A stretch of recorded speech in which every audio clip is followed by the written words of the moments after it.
Layers of Fear 2 is just not scary. Oh no. But far worse than that, it can get kind of boring. It's about an actor who embarks on a haunted ship that's been warped by the mind of a director. What's seeped into the earth becomes fodder. As you walk around the ever-changing boat, creepy stuff happens to try and scare you, as a story from the past slowly reveals itself, and then things start to get weird. Whereas the first Layers of Fear was all about an artist and his paintings, this one's theme is all about classic film and cinema. This heavily influences every aspect of the game. Not only is the main character a famous actor, so it talks about things like always wearing a mask and playing a part, wandering through worlds that don't actually exist, and losing yourself in a role, so much so that you may lose yourself altogether, plus about whether you follow the commands of the director or not, leading to different outcomes.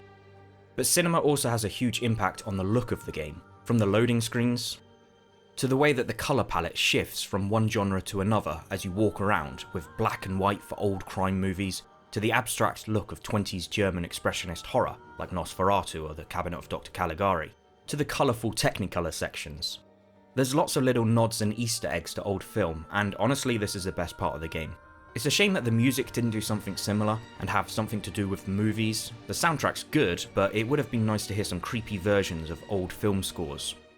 A boat makes a great setting for a horror game, with all these different areas to explore, from first-class lounges to the engine rooms. It was a cruise ship once full of life, but now it's empty. Except of course for the mannequin dolls. Hundreds and hundreds of mannequin dolls, which are creepy, kind of. Okay, not really. Although I do like the way that some of them move, like they're in a stop motion animation. But your main form of company comes from the voices of the past that you get from clicking on certain items that tell the story. Listen, once you get there, just do what you have to do. Things soon start to get more and more abstract, with you taken to new locations off of the boat, and with corridors and physical structures making less and less sense. Visually, there's some really interesting stuff. The problem though, is that what you've got to do is dull. Click on things, pick things up, pick flowers. Gameplay's not engaging. There's the odd puzzle, but nothing particularly exciting. Plus it uses the same old tricks one too many times. The first time you turn around to see that the room has changed behind you, or that something has snuck up on you, is a lot of fun.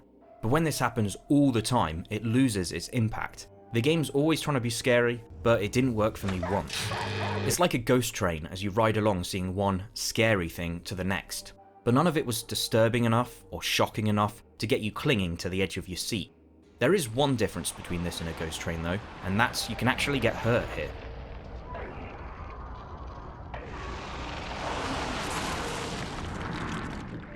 There's a weird demon thing. What is that thing? I thought I knew, but now I'm not sure. That chases you down during certain sections, and if you get caught, you do actually die. But even this becomes more annoying than it does scary, because if you are caught, then you just load back up to a few seconds before and try again. You end up just wanting to get past these sections so you can move on and see something else. Horror's a hard thing to get right. No, I'm not talking about making an audience jump every 5 seconds and then forget about the entire experience the second it's over. I mean making something, whether it's an image, a sound, or even an idea, that sticks in your brain and gets under your skin so you keep thinking about it for a long time after. And Layers of Fear 2 doesn't have anything like that. This part was the closest that it got. What is that? It seems more focused on telling its story than it is trying to scare, which would be fine, but then call it Layers of a Story about a director, rather than Layers of Fear.